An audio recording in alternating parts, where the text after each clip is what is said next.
The Neophyte Isis is a great spiritual instructor from the ancient Tama-Re Egypt tradition. In the Asaru-User, Osiris, or the story of Asar, Aset, and Haru, otherwise known as the Osirian resurrection, she is the teacher to her son Haru. She trains him in the arts and sciences, and the mystical story of creation and the nature of the divine self. She enables him to receive the divine vision which she obtained from Ra-Re, in the story of Ra and Isis. Aset represents the supreme teacher, instructor of the mysteries. Having attained spiritual knowledge by listening to the teachings of Ra, the task of the initiate is continuously reflected upon them until the veil of ignorance, egoism, is lifted. Through the process of continued intellectual refinement reflection on the teachings, the veil is torn away. Thus, the mortal consciousness, symbolized by the veil, is transcended and Auset is realized in her unveiled form. In order to behold her unveiled form, ordinary human perception cannot be used. This is why no mortal man has unveiled her. Only those who have become like Auset, divine in consciousness, can see her. Through gradual intellectual refinement, attained through the process of reflection and meditation, the mind of the initiate becomes transformed. Thus, the initiate sees with divine eyes, and not with mortal ones. He or she is now beyond birth and death, mortality. The major bodily discipline of the Neophyte deities are as follows. According to the instructions of the mirror pyramid of Auset Isis, Auset, a spiritual neophyte needs to engage in the following process of spiritual practice. 1. Listening to the teachings. 2. Constant study and reflection on the teachings, along with practicing them in everyday life situations. 3. Meditation on the meanings of the teachings. To name a few, spiritual aspiration is the most difficult task on earth, but also it is the most rewarding. One of the challenges is to dispel the erroneous notions about what bodily discipline is and how it is to be understood and practiced, if not to others, at least to yourself. An initiate needs to develop enough strength to go beyond the popular culture in order to overcome the limitations of society. Having done this, and this is a very big step, it is necessary to see the possibility of transcending your own personal limitations. This is what true spiritual aspiration is all about. No matter where you come from, what you have been through in the past, or what adverse conditions you are in right now, you need to realize that you are the cause of your own adversity or prosperity, happiness or sorrow, etc. And it could be a neighbor or some government official, or some racial jealousy of your godliness or some other factor. They must try to stop the mind link with your ancestors. They will do anything to mislead you. This is a very hard point to accept, but it is true. Patuta, the devil is in human form, not a spook, but an evil race. Once you accept this, then it will be possible for you to face all of the ignorance and negativity that has led you on the path to frustration and disappointment, and in so doing you will begin to build a future of joy and inner peace. There are several important factors in spiritual life, but the two most important ones are 1. The neophyte, and 2. The instructor. The neophyte must be willing to experiment, to practice the teachings as they are directed, but with truth and honesty. Truth means that you must strive ceaselessly, and honesty means that you will not be willing to fool yourself any longer. The mind can rationalize many things, to procrastinate, to not apologize or realize your fault when it is your fault, and also not to give credit when it is due. Aspiration means striving to develop a keen intellect which will not let even the slightest infractions of the teachings go by without being acknowledged and redressed. Spiritual aspiration is a commitment to growing up and using your life in such a manner to give it meaning. People who do not live life with the idea of discovering the truth about their real origin and the nature of creation are not really people. In reality, they are no better than animals who eat, defecate, grow, procreate, and die. Only people who are on the spiritual path can really be referred to as children of Pa-Neterot, the gods. This is one of the reasons why the emergence of a true neophyte and true preceptors is a rare and auspicious event in the history of humanity. This means that there are many people who say they are serious but who only practice the teachings superficially. If you intend to realize the goals of bodily discipline, you must make the teachings your life. Every aspect of your life must be given to the teachings. Your very ego is to be offered up as a sacrifice to your higher self. Then you will discover the true meaning of what the teachings really mean. This does not happen overnight. Fanaticism is not a part of real spiritual evolution. It is a hindrance. True spiritual evolution occurs in degrees. There is a bodily discipline parable given to illustrate this point. A neophyte went to a spiritual instructor and asked for Istaljon initiation into the teachings. The instructor said, "All right, come to the mirror and study the revelations, attend my lectures and practice what I tell you." The neophyte said, "Oh no, I don't have time for that. I want liberation from this miserable world now." Why will you withhold the teachings from me? The instructor replied, very well, I will give you Istaljan initiation into the teachings this evening. I will come to your house this evening, but you must prepare the special food offering to your instructor. That evening, the instructor came and was greeted by the neophyte. The neophyte had set everything up and offered the instructor a seat. The neophyte brought the food offering to the instructor, and the instructor took out a bowl for the neophyte to put the food into. The neophyte was about to place the food in the bowl when he noticed that it was full of muck and insects, so he said, "Please, O venerable master, let me wash your bowl and then I will place the food into it." The instructor replied, "No, that's all right, I will eat from this bowl the way it is." The neophyte was astonished and replied, "How can you expect me to put your food into that dirty bowl? I cannot do that."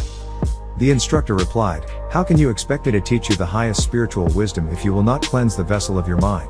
Immediately the neophyte overstood the teaching and fell at the feet of the instructor, and pledged to follow his instruction from then on. Gender is in everything. Everything has its masculine and feminine doctrines. Gender manifests on all planes. The great seventh Egyptian doctrine, the doctrine of gender, embodies the truth that there is gender manifested in everything, that the masculine and feminine doctrines are ever present and active in all phases of phenomena, on each and every plane of life.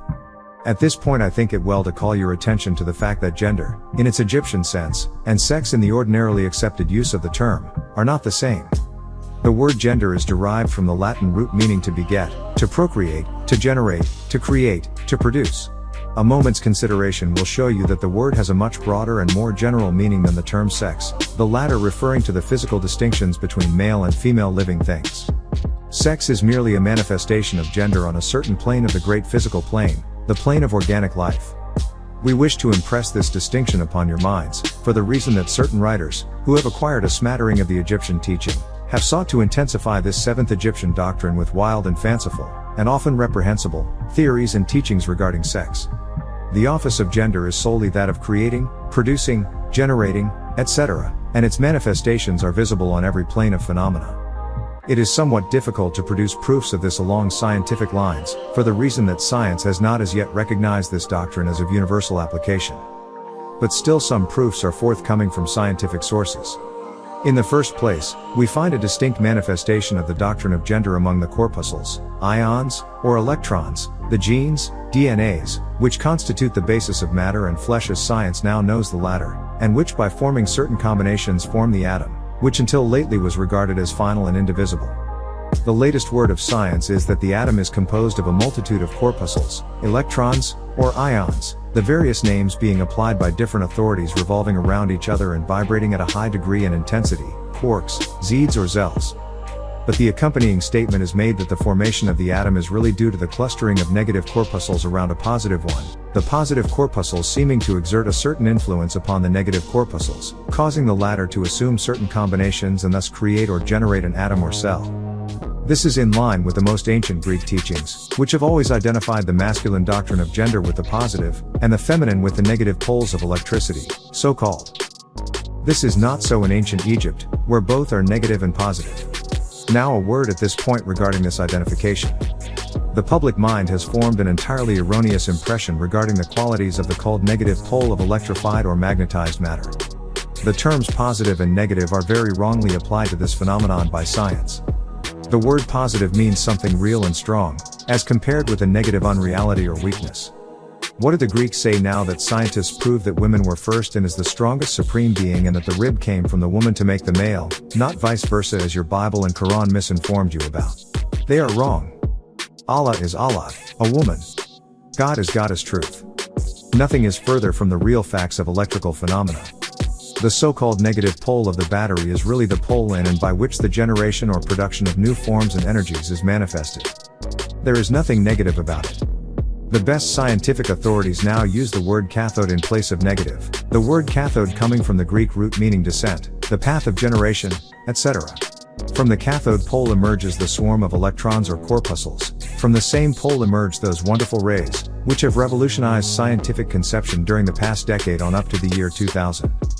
The cathode pole is the mother of all of the strange phenomena which have rendered useless the old textbooks, Bible and Quran, and which have caused many long accepted theories to be relegated to the scrap pile of scientific speculation. The cathode, or negative pole, is the source doctrine of electrical phenomena, and of the finest formula of matter as yet known to science. So you see, we are justified in refusing to use the term negative in our consideration of the subject, and in insisting upon substituting the word feminine for the old term. The facts of the case bear us out in this, without taking the Egyptian teachings into consideration. And so we shall use the word feminine in the place of negative in speaking of that pole of activity. The latest scientific teachings are that the creative corpuscles or electrons are feminine. Science says they are composed of negative electricity, yet that's not as bad as religion, which teaches it's good to break the earth in order to grow a tree. We say they are composed of feminine energy. A feminine corpuscle becomes detached from, or rather leaves, a masculine corpuscle, and starts on a new career. It actively seeks a union with a masculine corpuscle, being urged thereto by the natural impulse to create new forms of matter or energy. One writer goes so far as to use the term it at once seeks, of its own volition, a union. The male needs the female more than the female needs the male. She is the mother of created things. This detachment and uniting form the basis of the greater part of the activities of the chemical world. When the feminine corpuscle unites with a masculine corpuscle, a certain process is begun. The feminine particles vibrate rapidly under the influence of the masculine energy, and circle rapidly around the latter.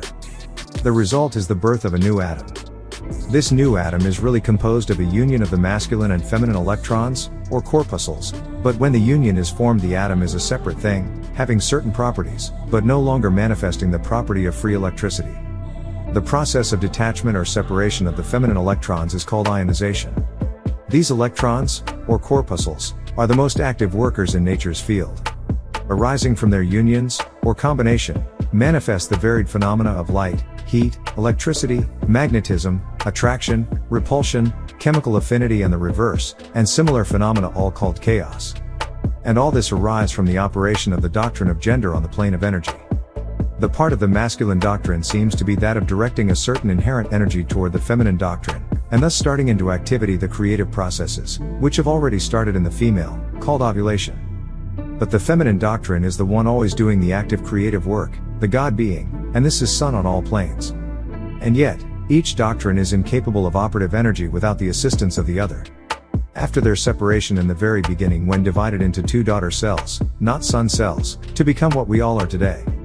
In some of the forms of life, the two doctrines are combined in one organism, and this is how humans also started. For that matter, everything in the organic world manifests both genders. There is always the masculine present in the feminine form. The Egyptian teachings include them regarding the operation of the two doctrines of gender in the production and manifestation of various forms of energy, etc.